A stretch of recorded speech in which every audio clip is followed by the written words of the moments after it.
Hi, this is Privateer Station. And as Moscow continues mobilization efforts and continues catching people of mobilization age out in public places, in restaurants, in subways, also reports are coming of military equipment and armored vehicles being pulled towards the central command in Moscow. I'll be curious to see what goes on, but as it happens, we're doing another stream with Mark Feygin, Russian opposition politician, and Olexiy Arestovych, lieutenant colonel, advisor to the office of the President of Ukraine. Today is day 233. Enjoy. Dear friends, glad to see you all. It is Friday, October 14th, 2 minutes past 10 in Kiev, and we're starting a new stream, day 233 with Olexiy Arestovich. Glad to see you, Olexiy. Glad to see you too.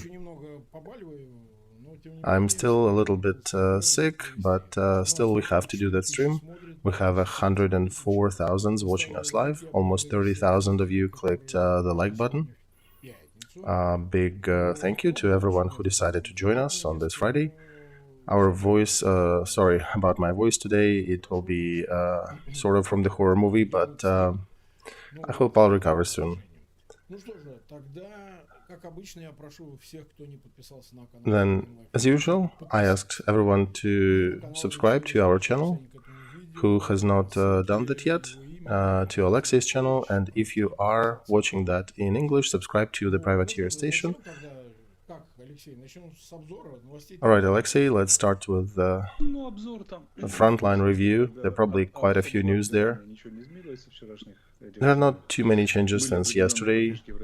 There were some changes in the Svatova area. Russian troops tried to counterattack.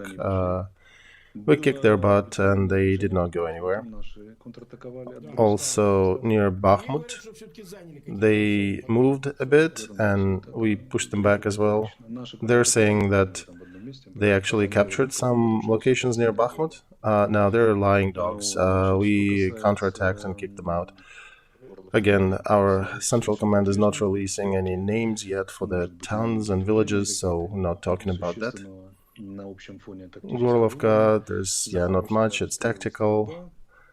Go down south, Zaporozhye, random artillery shelling, nothing systematic. In Zaporozhye, in Kherson, Russian airborne troops detachment tried to attack our positions. Again, we kicked their butt, they withdrew. I cannot give exact data. In some places online, people are posting that. You can look it up. 237 detachment from Novorossiysk. Also, we were continuing with our artillery attacks. We hit a few good positions near Kherson. According to different data, there were several helicopters shot down. Also in Kherson, we will be careful. Let's say we shot down 2, because some sources also say it was 4 or 5, but let's say 2. Let's be conservative. Then there was another UAV raid, and most of them were shut down, so I cannot give the official data because it was not published yet. But yeah, there was another wave and we pretty much destroyed it. Another question, that Belgorod, Shvekina, this is not us, you understand, right? Oh, I understand, this is not Ukraine, but what's going on there? Things just keep blowing up there. You know, warehouses and all. And that missile that fell on one of their buildings on the roof. Our official position, they were shooting at us, and their missile didn't fly too far, just hit themselves. So they're shooting up themselves. Yeah, I suspect so, yeah. Do you think it may spread to other regions on the border? Kursk, Bryansk? Well, who knows? The fire of war is difficult to quell. If it starts burning, it just keeps going. Yep, just like in that song by Vysotsky. The disease is spreading. We actually have quite a few viewers from Belgorod, Kursk, and Bryansk regions, and I suspect they do want to know where else will they smoke? Do they need to leave their cities and regions? Well, it's an individual decision to leave or not. We actually have people who live in Zaporozhye, in Kharkov, in places that often get attacked, and each of them makes their own decision. I would suggest that please keep further away, keep a distance between yourselves and Russian military installations, especially warehouses and other critical infrastructure, military critical infrastructure. They have big issues with smoking, they have big issues with safety. So, yeah, try to keep away. Okay, if you cannot, I would advise, if you can leave border regions, of course do, because nothing good is awaiting you there.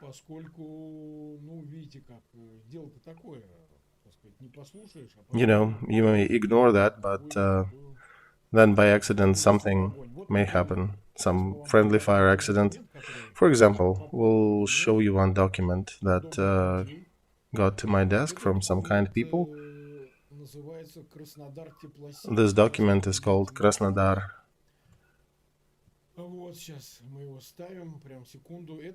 Energy Networks, and this is a notification about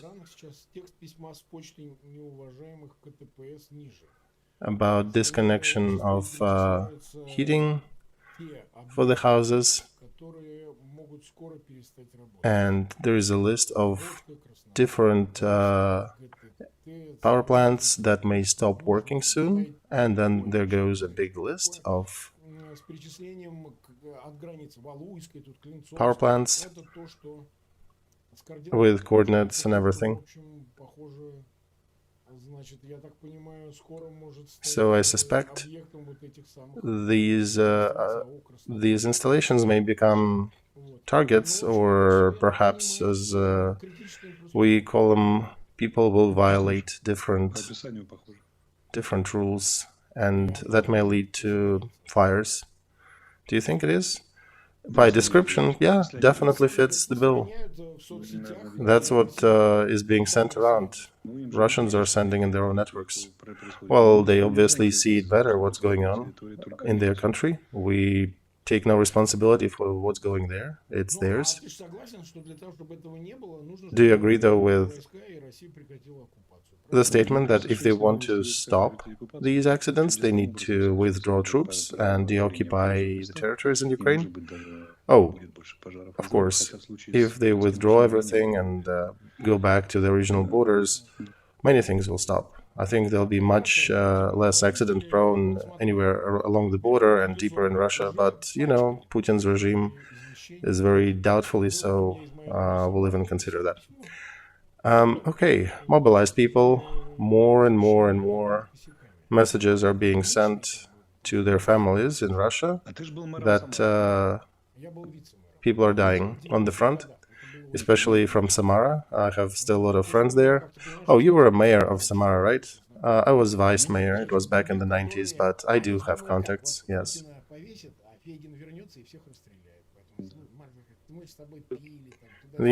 Some of them are not real friends. They're kind of thinking that, okay, Putin will go and will be executed or something, but Feigin may come back and continue with criminal prosecutions. So some of them are staying in touch and reporting what's going on, probably hoping that I'll spare their future careers or lives.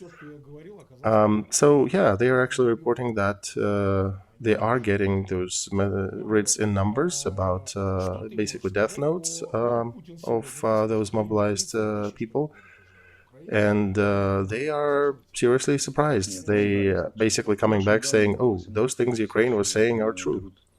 Putin mentioned there are 33,000 already in Ukraine in one of his speeches. According to our data, we have about 17 actually on the front and about 20 in the areas getting ready to move out, or they're either on the Russian side of the border, or they're already thrown on the territory of Ukraine. They're just not on the front line. And of course, they're saturating the front, so the losses are generally at hundreds. And it will be more and more prominent, more and more visible. Command of Ukraine military forces, do you guys sort them by radio interceptions or anything? Like 1,000 died, 500 died. Nobody calculated these numbers specially. We don't designate them in a special category. We understand when we can see certain things that, yes, these are freshly mobilized people, but we haven't actually calculated that separate number. That's actually a good idea. We should probably calculate mobilized numbers to the clearer degree. We'll work on that. Give us a few days. Yeah, I think it is important because that will help Russian audience to really come to grip with reality. That, many of them are still thinking, this will pass me. So officially they mentioned the number of 300,000, and the whole internet is full with different videos of police catching people everywhere, out in the streets, near subways. Some people keep running.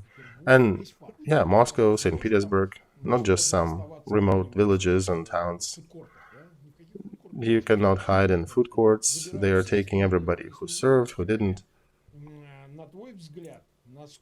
In your opinion, that big mass, and they're being sent pretty much immediately. Initially they said, oh, there'll be a month to prepare them. Now, if they get a week, that's good. Yeah, according to our data, 5-7 days in a military detachment, quick refresher, and they throw them to the front. This is not even about training, this is not about remembering the skills, and even if that would be happening, that would be something, but very often they don't even train them. They're just being present for a few days logistically while they figure things out, and then they just send them to the front. So yeah, it's meat for the front. We also noticed some motion towards Belarus. According to some data, they already got 1,000 of mobilized people in there, and there are more trains coming in that direction. According to some data, several thousand more will be transported to Belarus.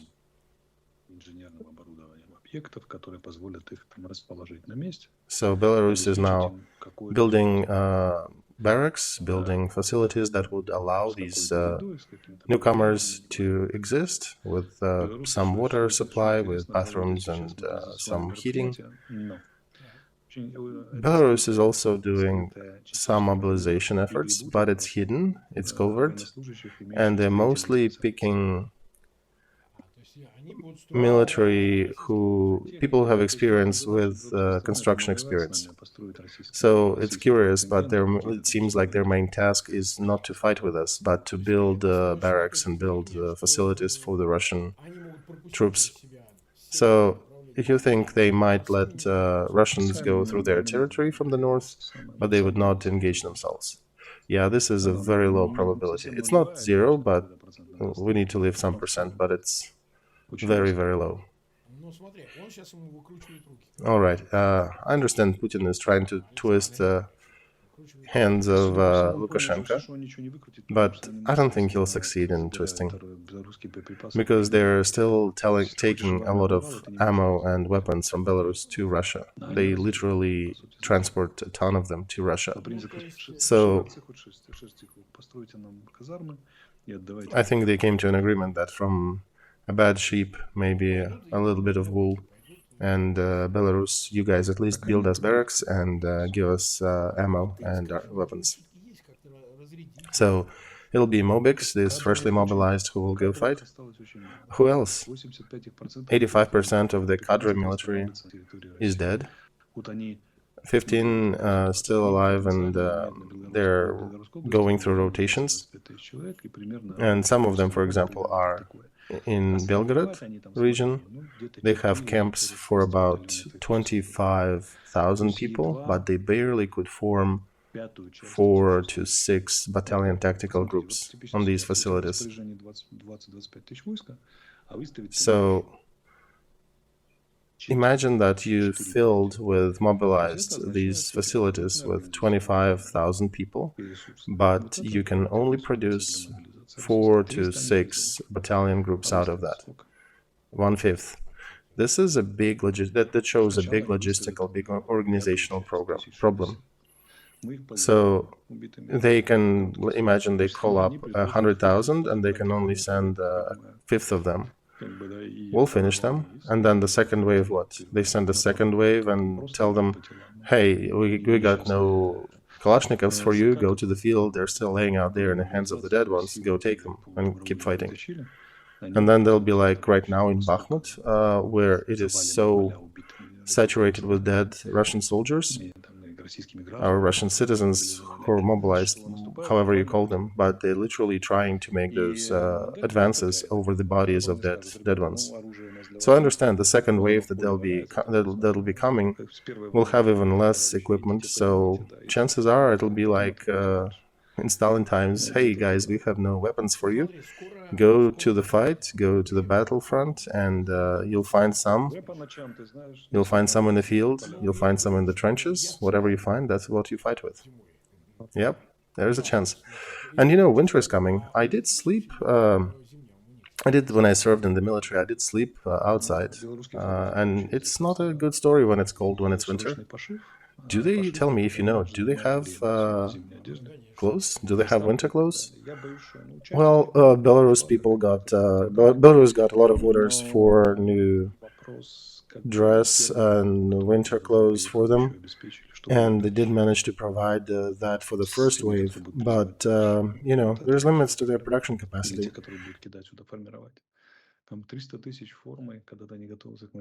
And how much will they supply to the new ones that are getting to the front? That's a question. If Ukraine army has issues with that, and we are way readier for this, and we also get a lot of support from Canada and other countries with winter clothes, with other items, the Russian Federation doesn't seem to be ready even for summer, so I don't know how they'll fare in winter. I'd remind that Russian cadre military in July near Kherson, that's about 40 Celsius in the shadow, that's like 100 Fahrenheit. They were fighting in winter clothes, in winter dress, the ones that they invaded in. So they were not given the summer dress, the summer uniform. Yeah, they were not given anything for the summer, so they were fighting in what they had. So that's a good question. Well, I guess the ones who survived from the cadre, they can still wear their winter outfits when winter comes, but mobilized who came in summer, that'll be interesting to see what they will do in winter, especially for tens of thousands.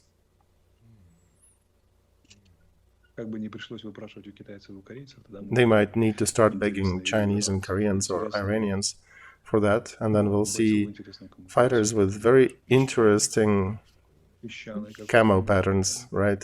The sandy camo in Ukraine. 405,000 are watching us live. Over 100,000 click the like button.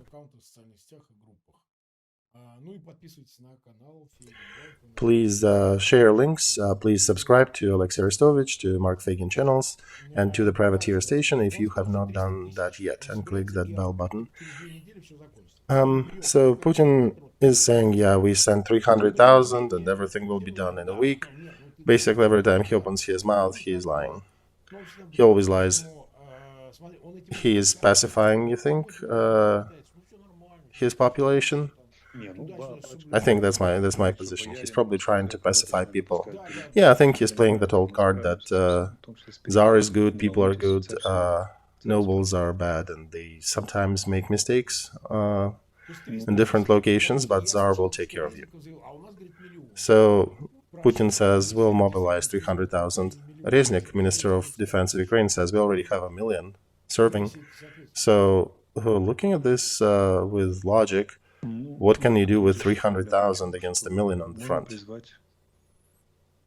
Also, Mark, there is another problem here that you can conscribe 7 millions, you can call 17 millions to the front. Formally, according to Wikipedia, if we trust it, they have 17 millions they can bring to the front, and we have 5.5, according to the same stats. The problem is, what do they wear? What do they shoot with? What do they ride? Also, where do you find management for all that? Where do you find lower-rank commanders that can manage these people and can turn them into some semblance of an army? You cannot buy them. To prepare a sergeant who can command, that's at least 2 years of work. Officer, probably 6, because platoon commander is not really an officer. And the way they command, when young officers come to the service, they initially being called together. Young lieutenants and commanders of platoons are being talked to together. They're not separated as officers, really. They're just training. And even in Russian army, for the first half a year, they're not punishing lieutenants for any mistake he makes. Even if it's, I don't know, starting a Third World War, because they're not considered to be experienced for at least 6 months after training. So yeah, this is a big issue. How do you manage these groups? So 300,000 is a mythic figure. You can gather 300,000. You can bring them to camps. The question is, how do you use them on the battlefront? It's difficult to organize the battle use. And it's, yeah, we mentioned all of these reasons earlier.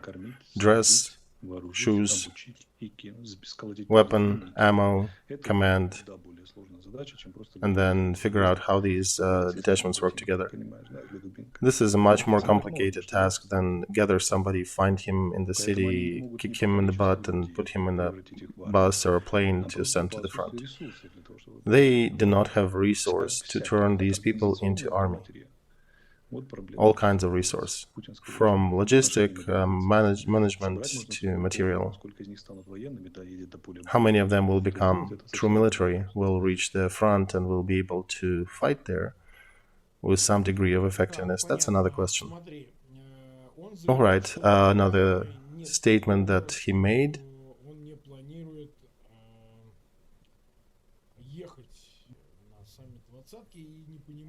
That he's not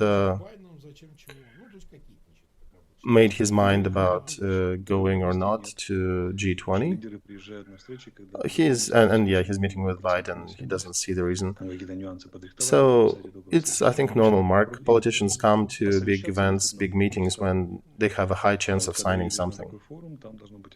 And this is almost a rule of politics. If you're coming to such a big forum, there is a need to sign something. You're almost expected to come back with some results. And when you have nothing, that doesn't make sense, right? So probably he won't come unless his diplomats will find a way to ensure something being signed, what he will be agreeing with whom about. So do you think in the remaining time, there's how much left? Maybe 2.5, 3 weeks to it? You don't think anything will change? Yeah, I don't think there is a chance for things to change until then. He still might go, you know, he might go there for a picture, how he shakes hands. That's the problem, who will be shaking his hand? He might arrange that, you know. Probably, okay, the receiving party, Indonesia, might shake his hands. He might need these pictures for internal use. But one shouldn't be expecting any serious agreements from that event. I keep being asked by foreign media, why do you not want to negotiate? Let me explain why. Problem is, the moment we open an opportunity to negotiate with Putin, he gets a second breath. And many political figures will think that, oh, if Ukrainians are starting to talk to Putin, that means that Americans push them to do that. That means that Americans see Putin as a strong figure, and that means that we can still talk to him and we perhaps can figure things out with them, perhaps trade something for weapons or power or influence or whatever. And that will reestablish a lot of links, again, between African countries, some of them between countries like Syria and Russia. So our position, where we basically making him illegitimate person for discussion, for negotiation, topics with, they all understand through us that it's not possible to recover that regime, that regime is going away. And we will continue this stance until Putin stops existing as a political figure. At least this is the public position of the president, reinforced with the official decision of the National Security Council. And this is the biggest and best strategy we came up with to continue breaking Putin's power in the world. And looking at their behavior on the Russian side, begging so much for negotiations, I cannot even remember a time in world history when aggressor would be looking so much for negotiations. This is a new page in history. So they are begging for it. Just remember Matviyenko, what she was saying in her speeches. So position is very defined. And why they're asking for negotiations? They are afraid of the internal unmanaged collapse of their systems, internal crisis, not external, internal. Mobilization machine that they started, it expedited all processes in Russian Federation, and the main process it started is washing people away from economy. The ones who fled, who crossed the border, the mobilized ones, these are usually men of working age, and also delegitimizes Putin's regime, because the basis of his contract with people was that cadre military are fighting somewhere, and you're just watching TV on your sofas and enjoying news. And now he is breaking that contract. That is not something they have agreed with him about. So I think we're seeing the crisis in Russia being expedited. When they're looking for negotiations, they're trying to affect their situation internally. They're trying to protect themselves. And we won't let them. We basically are facing two choices.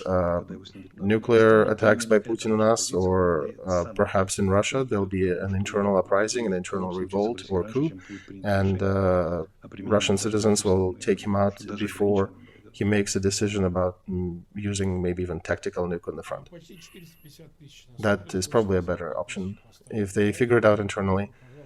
Almost 450,000 are watching us, over 100,000 click the like button already. Please continue sharing, continue subscribing if you have not done that yet, to Feigin Live, to Olexiy Arestovich, and to the privateer station if you are listening to that in English. All right, another topic. We've been live for about 28 minutes. We'll have some time.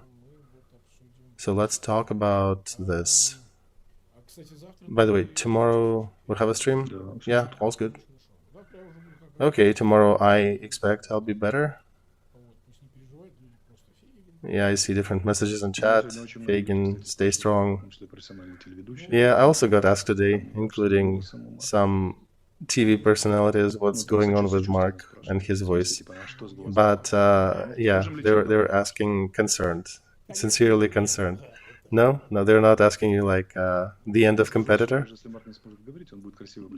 No, not like that. And I did mention that if Mark will not be able to speak, he'll be just present at the video, and I'll be talking for 2. Okay, I wanted to read another piece here. So Putin had another press conference where his propagandists and bootlickers were asking him questions.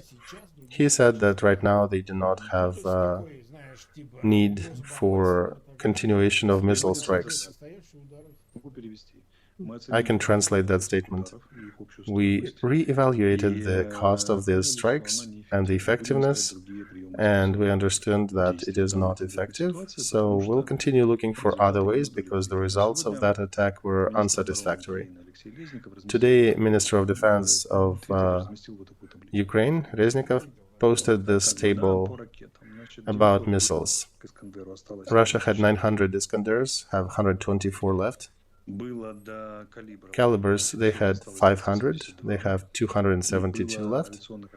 And air-to-ground missiles, Ha-50s, etc., they had 444, had 444 and have 213 left. Is this the data of your intel? Because people are arguing how much missiles does Russia have left. This is our intel, and I do trust the data. About 1,800 of missiles were used, 600 something remaining. So there is only about a quarter left of their reserves. This is a strategic reserve. A normal thinking country with normal leadership, they always keep that special reserve just in case, to protect their territory in case anything happens. To fight on somebody else's territory, to fight an offensive war, you never use this reserve. They already have opened that stash. At least in calibers, there already are, and they're dangerously close to other kinds of that reserve. What results are they achieving with this very risky strategy? This is a dumb strategy from the beginning, but right now it reaches new bottoms. What results have they achieved? They shot up a third of our power plants. In 2 days, everything was working. In most places, everything had it working in several hours. Everywhere in 2 days was all right. Kiev didn't even turn the electricity off. President asked people to save energy, to not use too much in the peak hours, and we avoided rolling shutdowns, and we saved a lot of energy and never even had to shut down parts of the capital. And you realize that Russia, they are still making some missiles, but they're not making them anywhere near to restock that reserve. And if they lose that stash, what are they going to fight with? With what? With NATO and Ukraine even. So that last volley, the last 2 days when they were shooting us up, they wasted 100 of a certain kind. You only have 600 left. So they sent a seventh of the stash at us without achieving any result.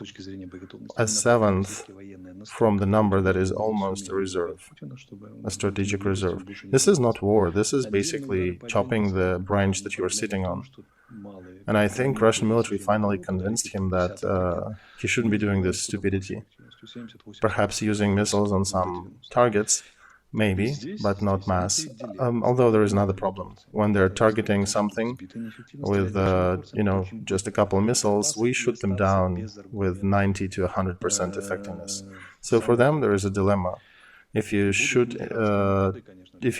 use them targetedly, there is a high chance of not hitting the target. If you are using them in volleys like last time, there is a very quick chance to lose everything, to just run out of missiles completely. They're trying to resolve it with some Iranian UAVs and other equipment, but in general, that's a big dilemma for them. Without understanding where is this whole story going, it just doesn't make sense to waste your strategic reserve on what? Because the results, literally what they achieved, are nothing. Maybe they can try that again for maybe do 2 or 3 more times. After 2 hits like that, out of 600, they'll probably have 400 left of all kinds, and that's nothing. That's like crawling into the fight, having maybe a clip and a half on you. This is a pure suicide. This is already a suicide, but that just makes it worse. So when Russian propagandists and not too smart people in Ukraine when they're laughing at us and saying, "Oh yeah, Putin has no more missiles, right? He keeps shelling us daily, but he's running out of them. He is already at the strategic reserve because you should not go into that reserve, especially if you cannot restock it in the next several years. One needs to be a complete idiot. And they are idiots. Putin kind of reminds me of a guy who's losing in a casino and he is taking everything. He's using everything and taking clothes off him. Reminds of that old anecdote about two people getting out of casino and paint Putin and the general command officer with him. Putin is completely naked and the other one has underwear, and Putin turns to him and says, "You know, dude, I always respected you because you knew when to stop." So yeah, they basically lost everything. They lost dress, house, car, family members, everything. But Putin can't even stop at that. He's getting ready to take off the last underwear and waste it. This is unthinkable. Normally in the military documents, there is an instruction that if you spent half of your ammo, you need to report to your commander. Tell him that situation is difficult. And if you have 0.2 of your ammo left, you are forbidden from shooting. You can only fire if you get a special order. And if you're going down from a half of your ammo, you have to report at every milestone. You have 0.4, you have 0.3 left. And when you get in that area, that's when your commander starts to understand that he can do nothing on the front, and he starts to be really nervous. So that's where they are. That's where they should be. They had one outing. They had one decision, a serious decision that could have helped them, and I'll name it after the war. But they're idiots. They will not think of it. So, last topic I wanted to touch today, one of the popular Russian Telegram channels internally in Russia. They published the data that 9 media personalities, Igor Strelkov, Begov, Konza, Podolyaka, not Podolyak, Podolyaka, they have a different, not Michael Podolyak, Yuri Podolyaka, okay. I think, yeah, they don't like Mikhail from the beginning. Vladlen Tatarsky, Sergei Mardan, Igor Dmitriev, Rybar, and Kristina Patupchik. Content in their Telegram channels is being analyzed for the presence of fakes and punishable material. And the head of military command signed the request to investigate these people and the content on their channels. And police is investigating them. And Girkin kind of disappeared since October 10th. He wasn't publishing anything since that date. So, do you think this is a response of Ministry of Defense to FSB? So, first, these people are the bloom of Russian military propaganda. Rybar, whatever his last name, he recently had 1 million subscribers. So their Telegram channels, they're basically their internal network to create the pseudo-civil society that is trying to gather some funds to buy more UAVs to support their troops on the front. So they are now in the crosshairs. They're all FSB people, basically, right? Part of these people were actually in Kremlin at the event when Putin was proclaiming the annexation of 4 regions. So that's the level. That's pretty high up in the hierarchy. If this is an answer to FSB repressions, this is an attempt to create additional cleansing. And FSB is attacking army establishment, and army is attacking, they cannot attack FSB, I guess, directly, but they're attacking their talking heads. They're attacking their propagandists and pet channels. And it's interesting that the prosecutor's office is picking it up and continuing to investigate. So it's curious how far can the army push that. But in the overall framework of what's going on, people see what Putin is doing on the outside. We just discussed the missiles, they mobilized. One needs to understand that he is ready to burn everything to realize his goals, to achieve them. He doesn't care about thousands of people. Why is he doing what he's doing? Because everything else failed. Cadre military is gone. Russia doesn't have military power, and now his only chance to slow things down on the front or change anything is to stuff the Ukrainian machine gunners with new mobilized bodies. That war that he started, that was designed to become a triumph and the final triumph of his political life, do you think he will, and it's failing, he's getting a complete reverse result? Do you think he'll be looking to punish somebody? I think they're facing 1937 again, all over again in Russia. There will be cleansing coming, they will be brutal, and they will be seeing executions. Because he picked the path of escalation not only out on the outside, but he is also choosing it on the inside, with mobilization and everything. So more and more and more things will happen like that. And the most dedicated servants of regime will be actually legit targets, because what they don't understand, you cannot be too dedicated, because people who are getting punished initially are enemies and the most dedicated ones.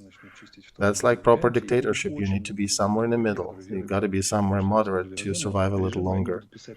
And now there'll be a lot of surprised people who thought that they were serving regime truth with all the truth and faith, and they'll be writing those letters from prison. Dear Stalin, there was a terrible mistake made, without realizing that this is part of everything. In actuality, this is an element of military censorship that is the head of military command is realizing now, and that element is basically a part of military condition. And basically when they do that is when economic and other systems fail to achieve their goals, system cannot achieve what is asked of it. The system was expected to fight only with cadre military, not with mobilized, so this whole story is destined to fail. Military history of the world already shown it times and times again that you cannot expect to have effective mobilization during the war. This will be a failure, and there'll be names. This failure will have names, and they likely will be hunting propagandists, FSB, economists, financial people, or you guys will go and cleanse your own Putin.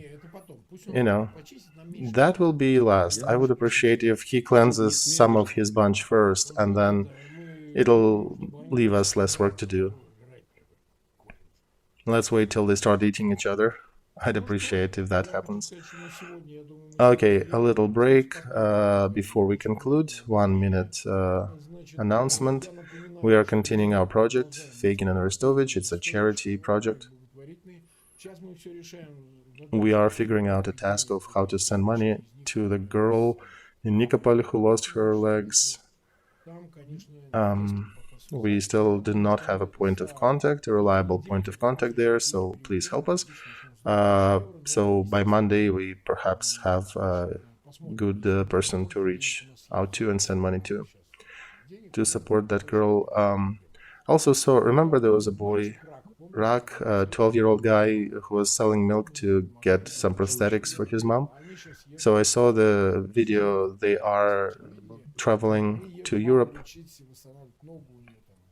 to get her prosthetics in Germany. So our little efforts are helping. Those people are figuring it out. There are actually rumors in the village that Arestovich helped her. If you watch our show, it is not just Arestovich, it's actually Feigin who is sending money. He is managing the funds of our store. That's not that important, Olexiy. Right.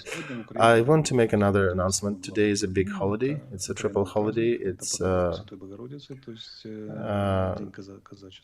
Day of Mother of God, the Day of Cossacks, and the Day of Ukrainian defenders.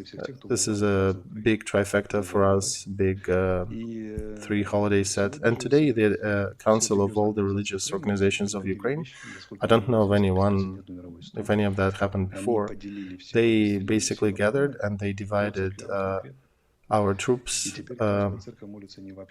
between themselves. So now every church is not just praying for the victory in this war, they're actually praying for individual detachments that they now support. I don't think that has happened before, and they have names and names of officers and fighters. This is a big service today. I know church history pretty well, I was studying it, but I do not remember that happening any time in history before. And it's all kinds of churches. It's Catholic, Protestant, Orthodox, all walks of religious tradition. And I guess we are starting something new here. That war started that. Such an eclectic church action. Interesting. Thank you, Olexiy. We are continuing our charity program. So this is another storefront. This one doesn't have all designs, but they're pretty cool here. So there are more coming up. And one more announcement. If more artists want to join, once in a while we ask certain artists to draw something for us if we like their works. But right now we just tell you, hey, send if you want new designs, new styles, send your ideas to us. There's an email on our YouTube that you can click and send your works. We'll pick the ones that will be next. Because, by the way, NFT market is pretty low right now with all the crisis happening to cryptos. So NFT project is barely breathing, but merch is doing rather well. So you guys are still buying clothes, right? So might as well wear something with Feygin and Arestovych, and the money from it goes directly to support people. We don't even see that money. Yeah, we don't. I confirm the store sends money. We just ask them to send here and there. Sometimes people approach us saying, please take our donations for the front. We don't have a system to do that. We don't have a system to pay taxes, to verify where the money is coming from. We're just doing the streams. We would not take that responsibility. See, I'm already dying from whatever disease and virus here.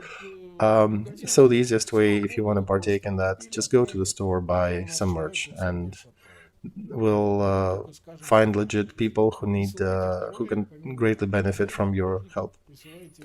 So please choose that path. That's the most proper, because for us, yeah, it only poses a problem to find the right people, so we can find the right contacts with the family. We need to reach out, talk to them on the phone, verify, hopefully through a couple other sources,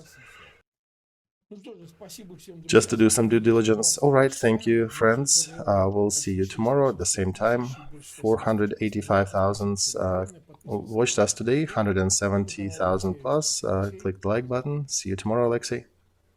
Good luck.